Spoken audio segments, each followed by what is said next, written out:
Je vais vous faire une confidence. Tu peux me raconter tout ce que tu voudras. C'est merveilleux d'entendre parler comme ça. Et vous avez fait comment pour entrer dans le cinéma? C'est quoi? C'est intime? C'est privé? C'est personnel? Écoute, laisse-moi parler tout de même. On est du verbe naître, on est comédien. Au cinéma, c'est comme ça et pas autrement. Un fauteuil pour deux sur Séance Radio. Spirou et Fantasio débarquent au cinéma pour nous faire vivre leurs folles aventures. Ils vont devoir faire équipe pour sauver le comte de Champignac et ses cotines et surtout le monde. Vont-ils y arriver ou Zorglub va-t-il triompher? Réponse le 21 février au cinéma. Le monde va entrer dans une nouvelle ère. Grâce à moi. L'humanité va enfin se plier à ma volonté.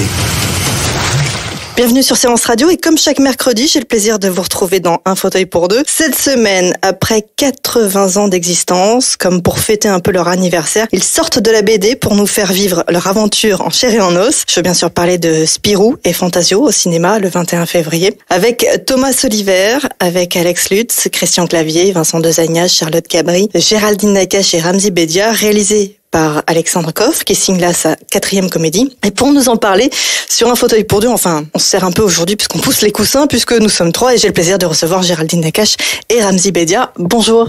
Bonjour. C'était écrit, on pousse les coussins et tout ça? Oh, c'est mignon, regarde, Géraldine. On se serre un peu et on pousse les coussins jusqu'à nous sommes 3. C'est super, bravo. Merci, bah oui. Bonjour. Bonjour. Et donc, du coup, la première question qui me vient, c'est Alexandre Coff, qui signe donc son 4e long métrage et sa 4e comédie. Vous connaissiez son univers? Oui, moi j'avais vu même son premier film au Festival de l'Alpe d'Huez parce que j'étais jury. C'était quoi son premier film? Ça s'appelait.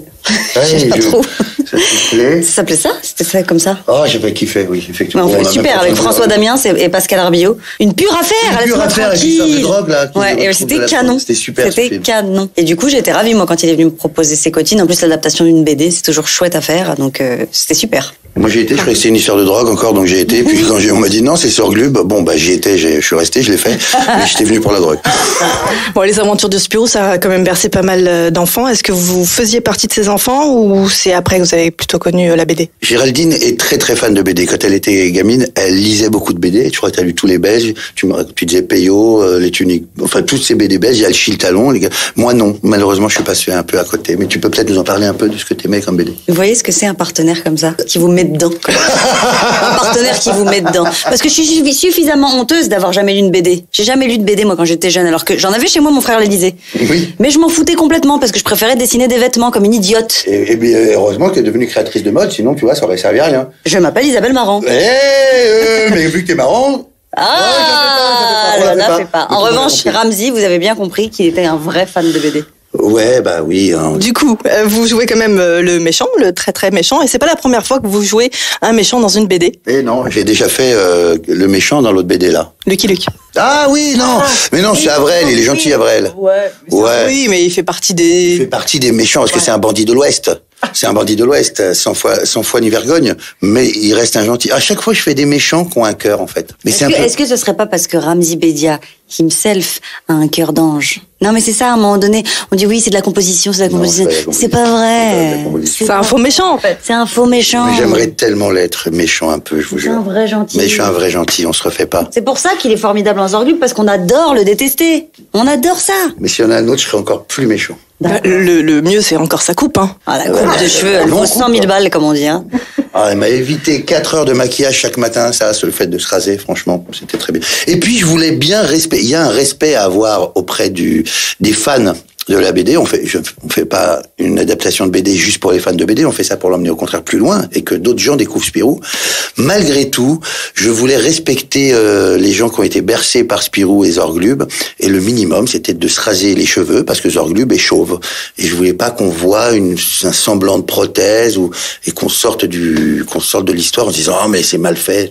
Autant se raser, et puis quand on est comédien, on n'a pas 1000 choses à faire contraignantes, hein. On peut se raser la tête. Faut pas pousser, ça va se débloquer. Et dis donc, je vous entends derrière la vitre. Allez me chercher, Champignac, le meilleur scientifique de la planète. Pourquoi il emmène le vieux? Bah arrêtez-les.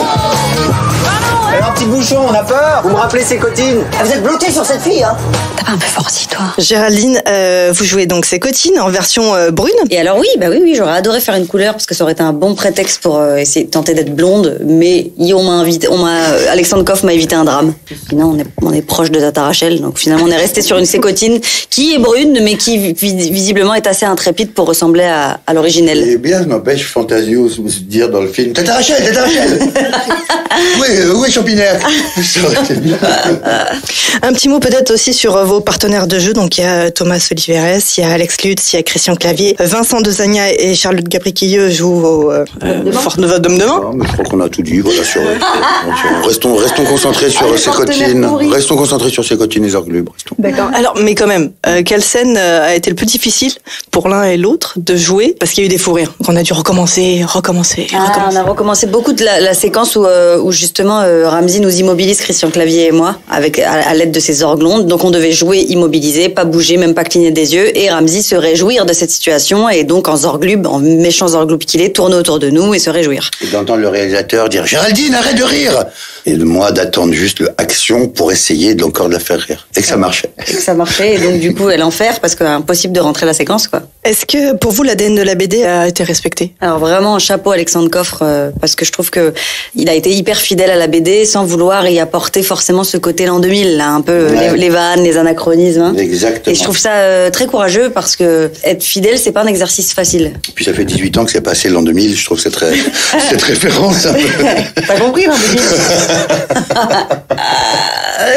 D'ailleurs, est-ce que tu crois qu'en l'an 2000 on mangera comme des petites gélules? Moi j'étais sûr que tu veux un repas, tu veux du poulet, hop, une gélule de poulet. Ouais. Ah, j'ai soif, une gélule d'eau, t'as mangé. Et tout. Bah ouais, mais on s'est fait rouler, on a que des mecs en trottinette. En tout cas, Zorglub, il aime bien son petit déjeuner dans l'hôtel, la scène.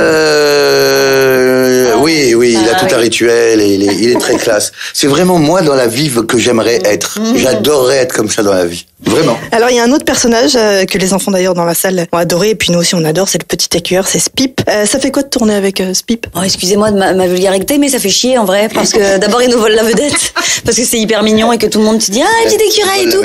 Et puis en plus dans la réalité c'est quelque chose qu'on a découvert, c'est qu'un écureuil, tourner avec un écureuil c'est d'une complexité folle puisqu'il faut pas être trop brusque et bouger ni crier, sinon il fait un arrêt cardiaque l'écureuil. Donc du coup on a tourné. Il s'endort, il meurt. Oh il meurt en fait. Donc tu veux pas la responsabilité de faire mourir un animal. Donc du coup dans la réalité c'était comme tourner avec une diva quoi. Ouais.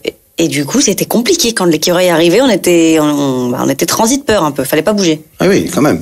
Ouais, quand même. Un petit dernier mot, est-ce que vous allez le voir avec les enfants? Les enfants, oui, mes neveux, je vais aller avec mes neveux voir le film et je pense que je vais gagner des miles là, je suis contente. Je vais devenir la meilleure tata, je pense. Moi aussi, je pense que je vais emmener mes enfants et mes neveux et je vais gagner des miles. Je pense que je vais être la meilleure tata, je pense. Parce que j'irai en robe et en talons, donc je serai vraiment une tata. Bon. Merci beaucoup, on souhaite une longue vie aux aventures de Spirou et peut-être un 2. Eh ben peut-être, on verra. Hein. Je voudrais revenir sur ma vanne de tata qui était mauvaise.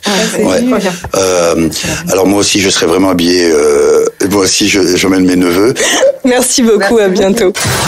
Pour trouver Champignac, on est paumé. Je peux vous poser une question? Eh oui. Qui tient le volant? Eh pas moi.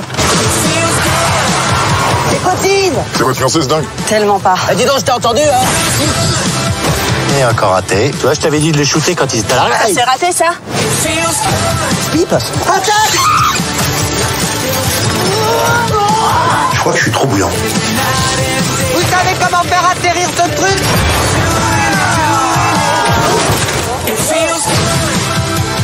Des poissons, ça vous dit? C'est pas de ma faute si vous avez les pieds couleur saumon.